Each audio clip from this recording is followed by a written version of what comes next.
Buenos días, jóvenes. Sean bienvenidos una vez más a este webinar que vamos a seguir hablando pues acerca de la gastronomía de Latinoamérica.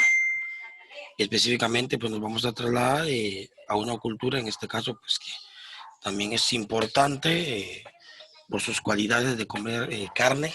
Entonces vamos a hablar un poco acerca de ello. Vamos a dar un par de minutos más a ver quién se conecta y damos inicio por favor a la reunión. Gracias. Sean bienvenidos todos.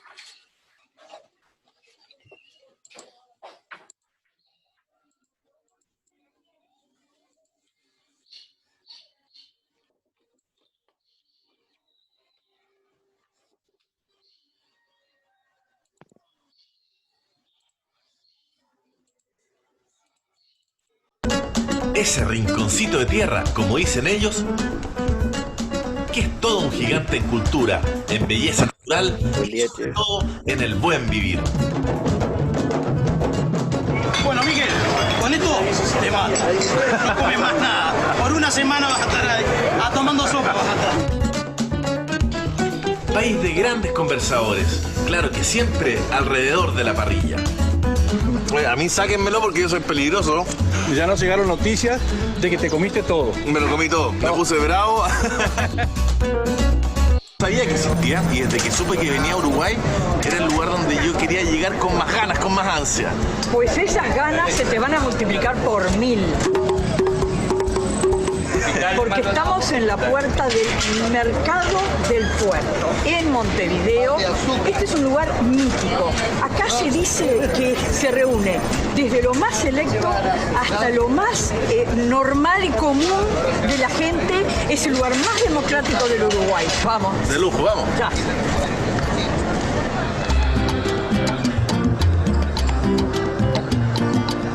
Bueno, este lugar es emblemático. Este es el primero que hubo acá. Esto es de 1886. 1886. Esto es un referente. Miguel, venimos acá con la María a tomarnos un aperitivo que me dijeron que era un infaltable, que había que tomárselo sí o sí. Medio y medio. Medio y medio. ¿Qué es el medio y medio? Es vino blanco con soda y espumante. Salud, María, y muchas gracias. Salud, bienvenidos a Uruguay.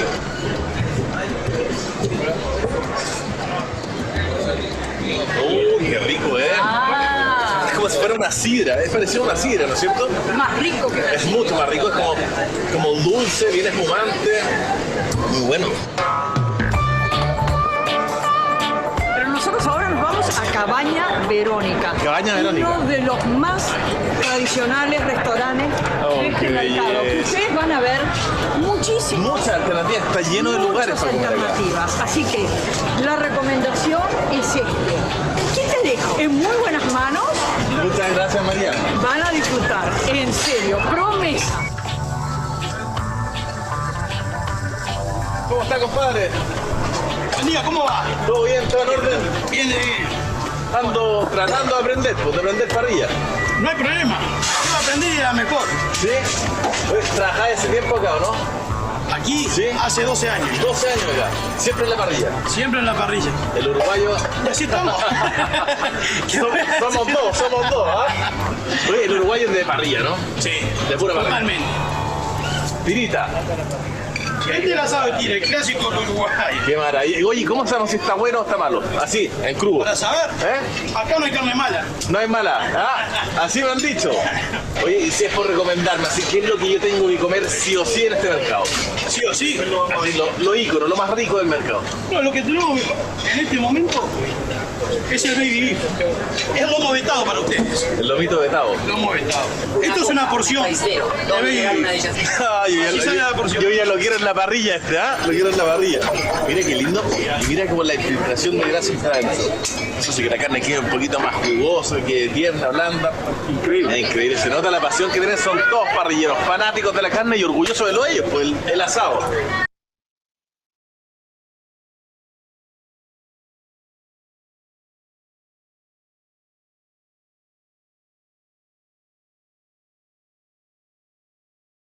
Bueno, jóvenes, buen día a todos de nuevo. Pues sean bienvenidos todos a esta clase el día de hoy, pues a través de este webinar. Pues el día de hoy vamos a seguir hablando acerca de la cultura de la gastronomía latinoamericana. Específicamente nos vamos a trasladar a un país, a otro país de los países carnívoros de Sudamérica, específicamente a Uruguay. Pues hablamos un poco de Argentina, en las clases pasadas, pues el día de hoy vamos a hablar un poco acerca de Uruguay, más que todo acerca de sus influencias, acerca de sus raíces, porque pues nos interesa saber su raíz, saber las influencias que lo han hecho crecer y volverse en lo que hoy es Uruguay gastronómicamente hablando. Entonces de eso vamos a hablar un poco el día de hoy. Espero que primero nos alcance el tiempo y segundo, pues ustedes puedan participar para que esta clase pues se vuelva en algún punto pues muchísimo más interesante, porque a ustedes pues en este caso es por lo cual hacemos este tipo de actividades. Entonces vamos a parafrasear un poco acerca el objetivo del día de hoy. Vamos a colocarlo por acá y nos vamos. Entonces, pues acá tenemos el objetivo, que el participante conozca el origen, las influencias que han sido la base de la cocina uruguaya, por supuesto. ¿Por qué? Porque como todo país latino o como todo país en el mundo, nos debemos a ciertas influencias. En este caso, pues Uruguay no es la excepción. Él pues tiene ciertas influencias bien marcadas dentro de su gastronomía.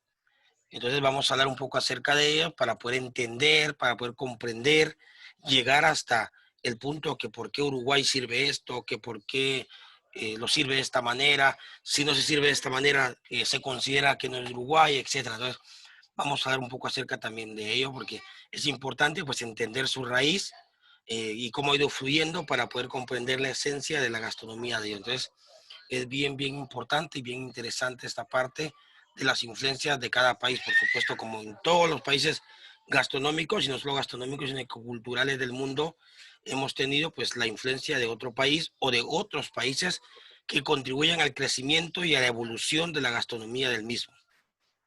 Entonces sean bienvenidos todos. Entonces,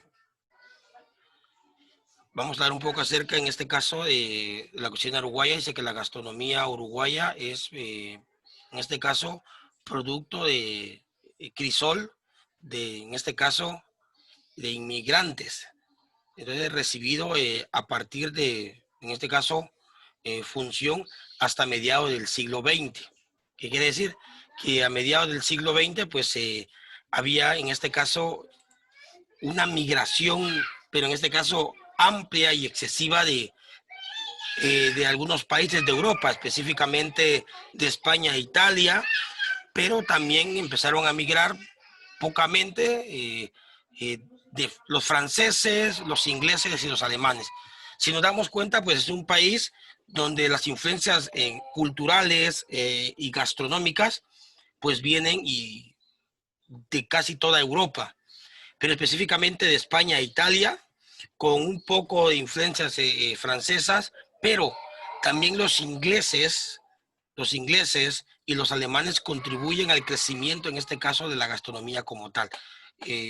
Culturalmente, pues ellos traían nuevas técnicas, venían pues por supuesto que por problemas políticos, económicos, estas personas pues empezaron a emigrar de su país natal, que era en este caso España, Italia, Francia, los ingleses, o sea, de Inglaterra, los alemanes, y con ello pues arrastraron y llevaron todas sus técnicas, sus formas de comer, su forma de preparar, todas estas cosas que hacían especiales a esos países llegaron a Uruguay y se quedaron en Uruguay.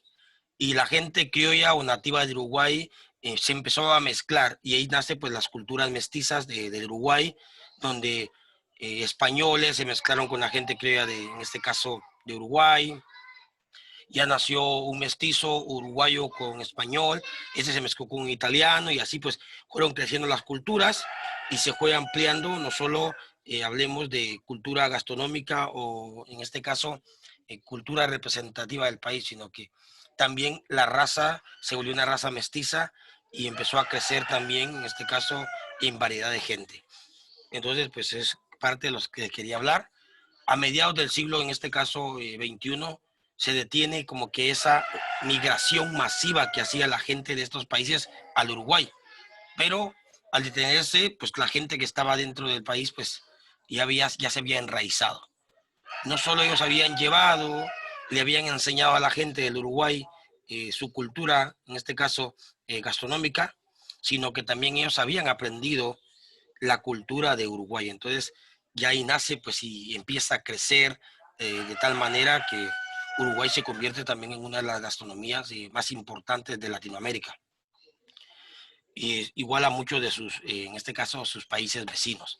Entonces, dice que Uruguay en este caso es como que considerado el país con más consumo de carne en toda Latinoamérica.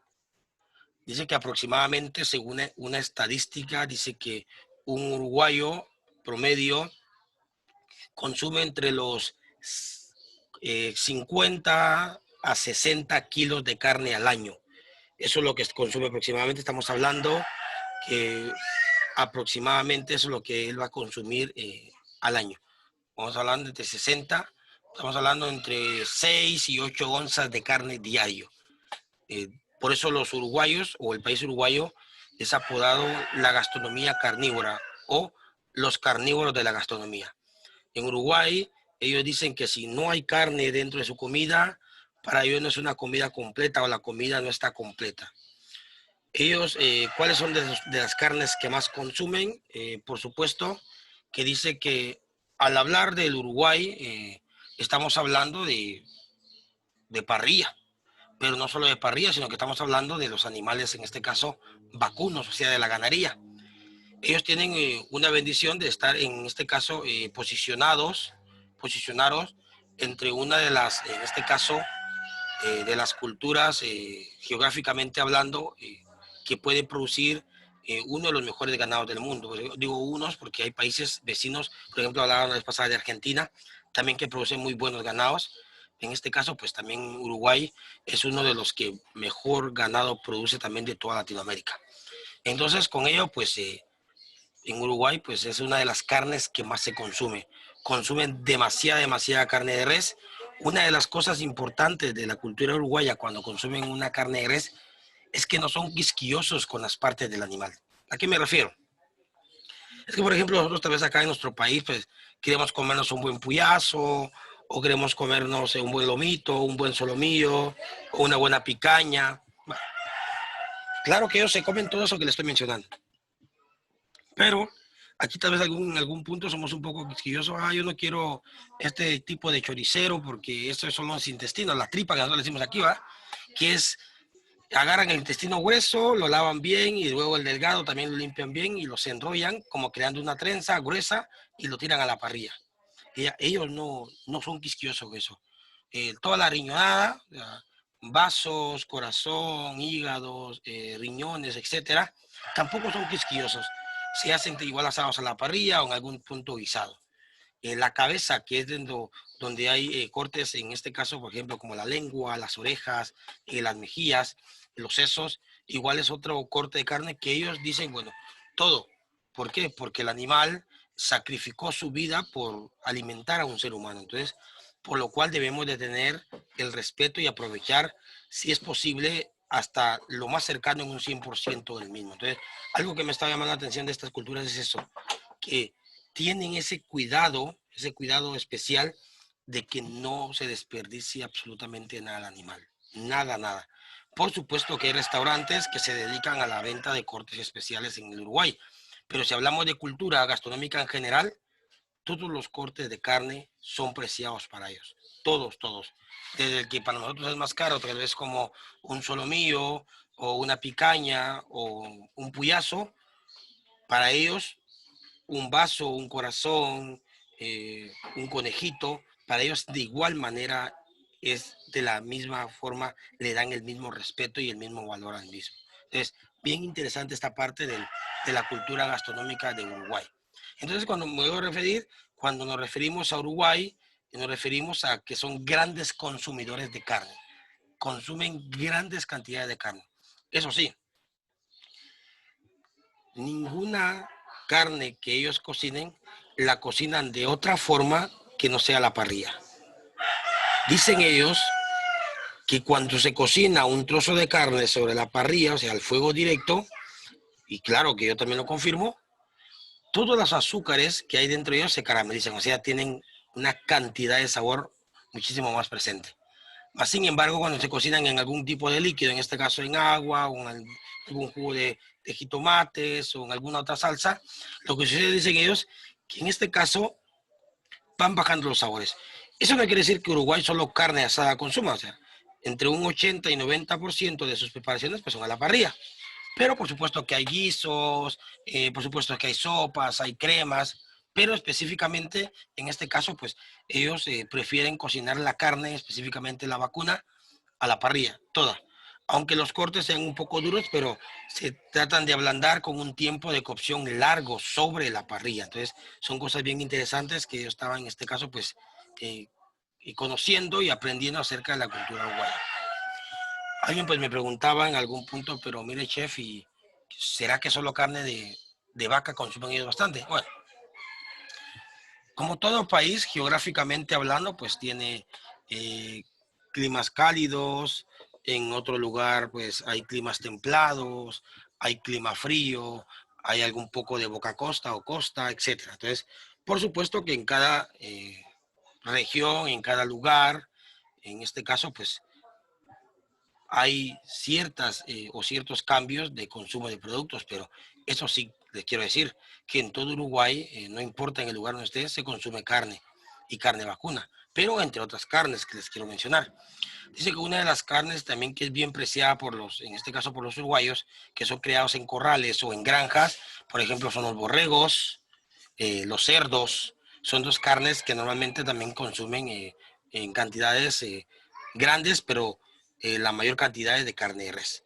Y otro animal que me llamó la atención, que incluso dentro de la cultura, en este caso uruguaya, la consumen bastante, es la famosa carne de jabalí. Entonces, por supuesto que la caza del jabalí en Uruguay pues es controlada para evitar su extinción, porque se estaba ya produciendo ese fenómeno de que el animal estaba en peligro de extinción. Entonces hay ciertas épocas donde se permite la caza de este animal, pero por supuesto que con una licencia, la caza controlada a través de guardabosques, etc. Entonces, el punto que quiero llegar es que una de las carnes también exóticas que ellos consumen bastante es la famosa carne de jabalí. Para ellos es una carne bastante apreciada, que en la época que les toca que pueden cazar, pues cazan uno o dos animales, los preparan, los ponen en proceso de maduración o los hacen como que fuera un tipo jamón ibérico y posteriormente ya se cortan lonchas el resto del año para poderse consumir. Es tan especial esta carne de cerdo, que es el jabalí, porque es de la misma familia, es que dentro de sus preparaciones tienen una preparación súper especial de una variedad de un plato que es icónico en la gastronomía italiana, la famosa pizza. Ellos dentro de sus preparaciones tienen una pizza específicamente de jabalí. Dicen que para ellos las cosas simples son las que hacen especiales algo. Y en la pizza, pues algo bien interesante que me gustó al estar leyendo acerca de ella, es que la pizza de Uruguay, a la par de la de, en este caso, de Italia, son bastante similares porque siguen bastantes procesos, por ejemplo, el mismo proceso de preparación de la masa, la misma forma, en este caso, de fermentarse, estirarse, si es una capa bien delgadita la que ellos usan. El método de cocción en Uruguay pues sigue siendo el convencional como el de Italia, que va al horno con su salsa y su queso. Solo que en este caso es una capa bien delgadita, se sirve sobre una piedra, se le coloca queso mozzarella incluso, queso mozzarella preparados y producidos por ellos mismos. Como su país vecino, que es Argentina, de igual los uruguayos por tener una cantidad enorme de producción en este caso, de carne vacuna, por supuesto que con ello tiene una producción enorme de lácteos, sin duda, porque tiene que van a hacer con toda esa leche que producen las vacas. Entonces, de igual manera, tienen producción de algunos de los mejores quesos de Sudamérica, de algunos de los mejores quesos de Sudamérica. Entonces, es bien interesante también eso. Entonces, producen uno de los mejores mozzarellas de Sudamérica, por supuesto, para servir y preparar este plato que se ha vuelto parte de la historia de la gastronomía de Uruguay, que es la pizza uruguaya. ¿Y cómo la sirven? Vuelvo a repetir, la preparación es similar a la italiana, cocinada al horno. Solo que cuando la pizza ya sale del horno con el queso fundido, se le agrega arúgula limonada, o sea, que quiere decir que se hace una ensalada de arúgula con limón, granos de sal, se lo coloca encima de la pizza y sobre esa arúgula limonada se colocan lonchas o trozos bien finos, en este caso de jabalí ya curado, y de esa manera se le sirve al cliente. Los uruguayos dicen que la pizza, similar a los en este caso italianos, no se sirve con ningún condimento, con ninguna salsa, con ningún aderezo. La pizza, para que se pueda disfrutar, se debe de servir sola, para poder sentir el sabor al pan, el sabor al queso, a la salsa. En este caso, como decir, usan arúgula limonada, el sabor de la arúgula limonada, el sabor fuerte del jabalí, porque es un jabalí maduro. Cosas como esas son las que ellos han ido encontrando, en este caso, en la preparación y elaboración de algunos de sus platillos que se han vuelto parte de la gastronomía icónica de Uruguay. No sé, alguien quisiera comentar o agregar algo más antes de continuar yo, por favor. De las 12 personas que tenemos presentes.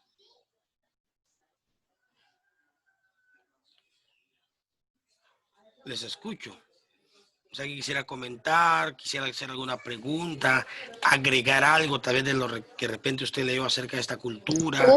Por favor. Y así como el jabalí, no importa si es hembra o macho. Pues fíjense que según ellos dice que el animal que más sacrifican es al macho. La hembra no mucho la tocan porque es un animal, en este caso, que ayuda con la producción. Un solo jabalí macho puede premiar a muchas hembras. Más sin embargo, ¿qué hace un jabalí macho solo? No tiene la capacidad de reproducción. Entonces, normalmente siempre dentro de en este caso de la caza, tratan de que sean machos los que se casan. Así es. Ah, ok, gracias. A usted muy amable. No sé, ¿alguien más?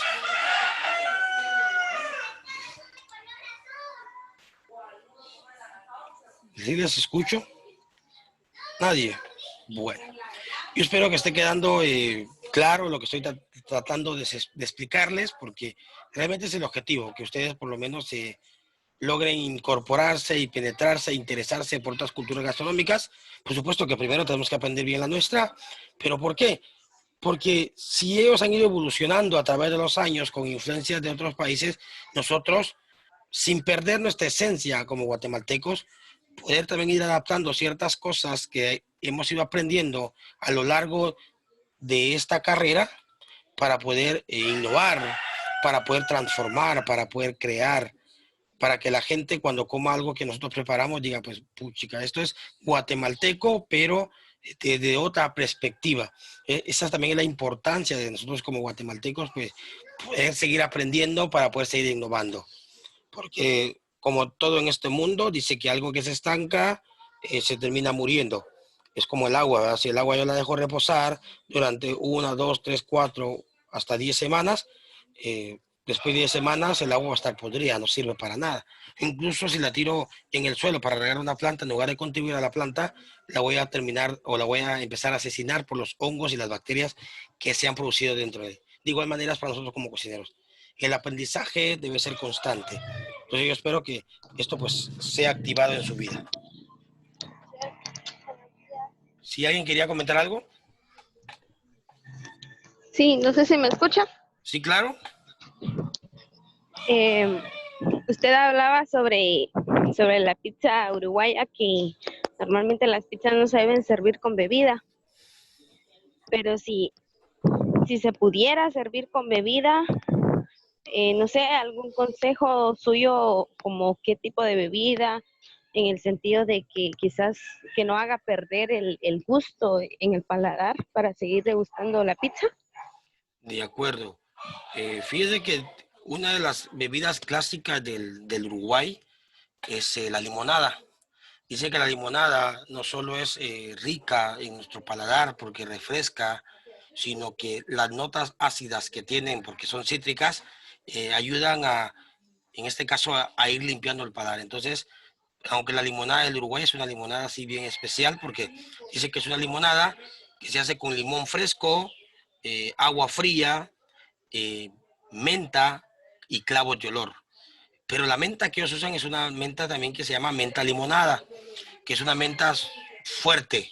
Entonces lo que hacen es que, por supuesto, que le agregan en cantidades pequeñas, más una pizca de clavos de olor. Entonces se puede disfrutar muchas veces, muchos platos, específicamente también la pizza, con una buena copa de limonada.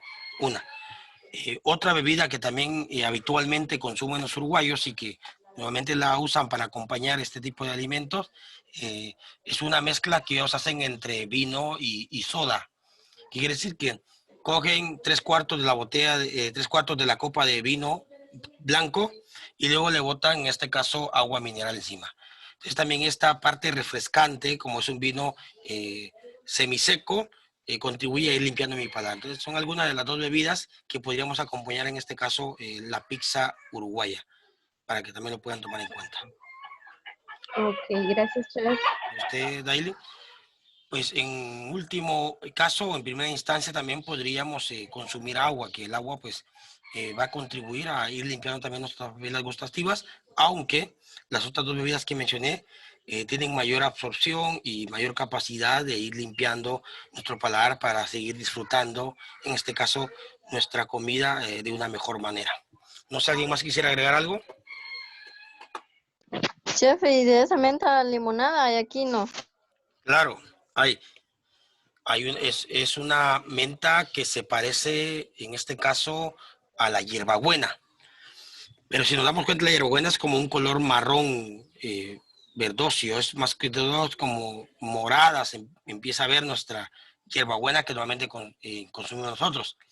Sin embargo, la menta es una hoja de color verde brillante, verde fuerte pero brillante. Las venas de la hoja se pronuncian bien pronunciadas. Y cuando nosotros cogemos una hoja y la majamos y la olemos, la fragancia que tiene es a cítrico, más que a la menta que normalmente conocemos, sino que más que todo es cítrica. Y se produce normalmente en la parte del altiplano acá en nuestro país. No se produce en esta área, ni en la tierra bien fría, por ejemplo, en Quetzaltenango, sino que más que todo en la parte del altiplano, donde hay climas un poco más templados. Siguen siendo fríos, pero más templados. Pero sí hay producciones de menta limonada aquí en Guatemala.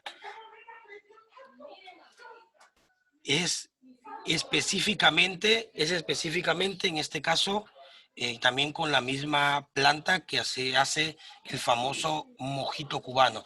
Esa menta alimonada la que se usa también para hacer esa bebida. Así es. Ok. Claro. No sé, ¿alguien más quisiera comentar o agregar algo? No, de acuerdo. Entonces, vamos a pasar a lo siguiente. Bueno, estos son, vamos a hablar algunos de los animales que producen en Uruguay. Dice que normalmente producen, en este caso, pues, animales de cara roja o de cara blanca. Es una variedad de reses que son adaptables, en este caso, a muchos climas. Específicamente en Uruguay, pues Uruguay tiene una variedad de microclimas, entonces durante años, estoy hablando años, ¿no? Ahorita por supuesto que ya hay una raza específica, pero durante años se fueron llevando, trayendo y ir modificando a través de distintas reses para poder crear un animal, en este caso en Uruguay, que pudiera producir carne de primera calidad. Y pues el resultado de años y años de evolución, porque realmente así es, pero no naturalmente, sino que también el ser humano tuvo que introducirse, meter su mano, entonces se lograron crear reses de excelente calidad. Si ustedes logran ver esta imagen, donde tenemos estas reses, pues son reses de excelente calidad, físicamente hablando. Si las miramos, físicamente hablando, son reses de muy buena calidad.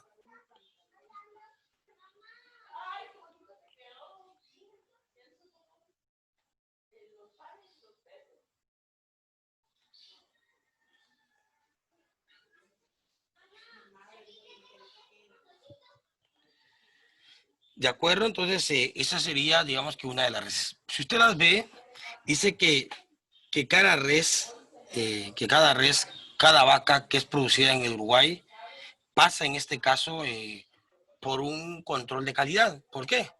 Porque los que son encargados de la producción, en este caso de la carne vacuna, en este caso del Uruguay, tienen que estar certificados. ¿Por qué?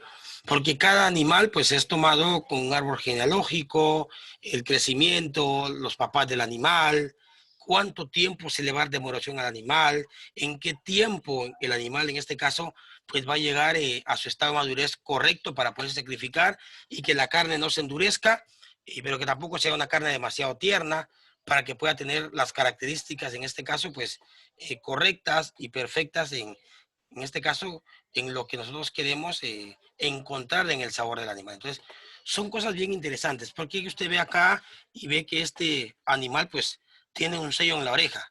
Pues claro, que esta etiqueta en la oreja del animal es la que va señalando el tipo del animal, el árbol genealógico del animal y en qué tiempo se va a sacrificar este animal para poder encontrar las características correctas y las bondades que el animal realmente va a proporcionar a la hora de sacrificar. Entonces, bien importante todo ese ritual de una res. Lo contrario de muchos países, incluyendo el nuestro, que no se ve por nada eso. Dice que Uruguay, junto con Argentina, un día pues cogieron una carne de ellos, en este caso un trozo, específicamente fue el experimento con una picaña. Cogieron una picaña de una res uruguaya, de una res argentina y una picaña de una res guayú. Si alguien se recuerda de dónde son las reses guayú. No. No se recuerda a nadie. ¿De dónde es esa famosa res guayú? Va. Dice que la res guayú es la que hablábamos nosotros hace unos días, que es una res de una raza especial que es endémica de Japón, que de igual manera son años de evolución para poderla ver. Y donde sale la famosa carne de Kobe. Pero específicamente ellos no compitieron con una carne de Kobe, sino que porque una carne de Kobe pues tiene que ser específicamente de ese puerto de Kobe de Japón.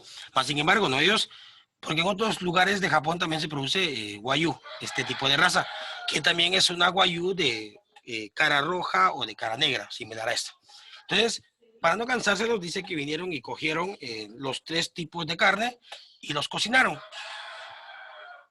Y a ciegas, pues vinieron y llamaron a personas que son expertos en la cata de carne, porque también esto es un arte, catar carnes para ver su consistencia física, su fragancia, su sabor, toda la parte organoléptica. Entonces vinieron y colocaron las 3 piezas de carne, las cocinaron y luego se las dieron a ciegas a los jueces.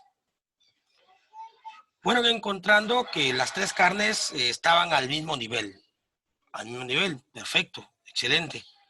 Solo que alguna de ellas eran más empalagosas que otras. Ah, perfecto. Que una de ellas pues se podía disfrutar bien unos 350, 400 gramos de la carne sin sentirse uno lleno, sin sentirse uno empalagado de la carne. Mas, sin embargo, otra de ellas no era posible comerse toda esa cantidad porque había demasiado sabor intenso en la carne. Entonces empezaron a hacer un estudio, los catadores empezaron a hacer sus notas y todo, y posteriormente pues ya lo expusieron, y en este caso a las personas que los invitaron para poder, en este caso, catar. Entonces se llegó a la conclusión de que las reses producidas en Uruguay, tanto como en Argentina, lo menciono porque están al mismo nivel que un animal guayú, solo que con una diferencia grande, que como el guayú produce demasiada cantidad de grasa intramuscular, o sea, el famoso marmoleado que hay dentro de ella, entonces se vuelve una carne demasiado fuerte, con demasiado sabor. Entonces se llegó a la conclusión que un trozo de carne máximo para que lo podamos disfrutar bien sería entre 100 y 150 gramos de carne. Otra característica en contra era que su sabor era demasiado fuerte. Y nos vamos a la carne de Uruguay. Dice que la carne era igual de tierna, o parecida, pues, de tierna. No había demasiada grasa intramuscular, pero sí había grasa intramuscular. Entonces, eso la hacía menos fuerte. Y el cuerpo soportaba una cantidad más amplia de carne, hasta los 400 gramos. Y compararon precios, que en algunas partes es lo más importante. De una carne guayú, tal vez como el marmoleado se mide entre el A5 y el A12, un A5 oscila como entre los 100 y 300 euros la libra, perdón, el kilo. Y nos vamos al otro extremo y nos costaba 16, 14, 10 euros el kilo de la otra carne. Entonces, casi con las mismas características, pues digo casi porque no eran iguales, y que nuestro cuerpo soportaba más cantidad de ella. Entonces, se llegó a la conclusión que Japón produce una de las mejores carnes del mundo, pero para un gusto muy especial. No cualquiera se come un trozo de carne guayú con un marmoleado A5 o A10 o A12, que es lo máximo, porque no tenemos la costumbre. Mas, sin embargo, si cogemos un trozo de unos 400 gramos de las reses producidas, que son algunas son Brahmas, otras son Jersey, otra la mezcla de las dos, o se han ido creando a ciertas razas específicamente, tenemos la capacidad de consumir más, sin que nos empalague, sin que tenga demasiada grasa. Entonces, se han ido encontrando características que las reses de este país son capaces de competir en sabor, en la parte tierna de las otras carnes, pero sin que se pierda en este caso realmente las características físicas del animal. Entonces son carnes de excelente calidad. Incluso en Uruguay se producen cortes que se exportan a otros países que los piden específicamente del Uruguay. Por ejemplo, el famoso asado de tira uruguaya, que ahí lo mencionaban en el videito que puse al principio, son cortes de estas reses que quedan perfectos porque entre las costillas hay suficiente masa muscular que hace estos cortes perfectos. ¿De acuerdo? No sé, quisiera agregar o comentar algo de lo que estoy hablando acerca de las reses. ¿Les escucho? Chef, una pregunta. Por favor. ¿Usted no sabe más o menos el tiempo específico para sacrificar estos tipos de animales? Sí, claro. Va a depender el uso que le vamos en este caso, a dar al animal. Hay animales que se sacrifican en una etapa que se llama lechal pascual. ¿A qué nos referimos con lechal pascual en un animal de este tipo? Es que todavía no se han destetado totalmente, o sea, que todavía maman, pero que también ya comen pasto. ¿Este animal para qué se va a utilizar? Este animal se va a utilizar muchas veces para cocinarse como media canal, o sea, sin hacer cortes, sino que se va a hacer tal vez un asado al palo completo. Entonces, este asado al palo, vuelvo a repetir, si va a ir completito, cocinado entero. Es un animal pequeño. Tal vez estamos hablando entre unos 90, 100 kilos, tal vez en pie el animal. Luego estamos hablando de un animal que es, en este caso, pascual. O sea, que ya se destetó completamente y que todavía, pero ya come pasto, pero todavía digamos que tiene tal vez un mes, mes y medio de haberse destetado. Estoy hablando entre los tal vez 8 meses aproximadamente de haber crecido, 8 o 9 meses. Este animal, de ahí ya salen cortes perfectos, carnes tiernas, pero dentro de sus características de sabor, todavía se siente el sabor a la leche de la vaca. ¿Por qué? Porque el animal no tiene demasiado tiempo de haber dejado de amamantarse de su madre. Y luego, pues, las reses adultas, que son normalmente que se sacrifican entre un año aproximadamente de vida, un año a año y medio, dependiendo el tipo de raza, porque hay animales que por su consistencia química y física envejecen más luego que otros. Entonces, año, año y medio, ya se logran sacrificar animales de muy buen porte. Estamos hablando entre unos 400 a 900 kilos, dependiendo de la raza del animal, en peso, en pie del animal. Entonces, va a ir dependiendo de la raza del animal, así va a ser el sacrificio. No hay como que en este caso, un tiempo específico, porque cada animal, según su raza y su consistencia física y química de su cuerpo, va a envejecer pronto o va a envejecer lento. Entonces, como que no hay en este caso, un tiempo específico para el sacrificio del animal. Pero aproximadamente esos son los tiempos. Pero chef, fíjese que yo he escuchado, bueno, más o menos, acá donde nosotros vivimos, como acá se mantiene más hay personas que tienen más ganado, ¿verdad? Y dicen el ganado criollo porque aparte del importado es que aquel que se ve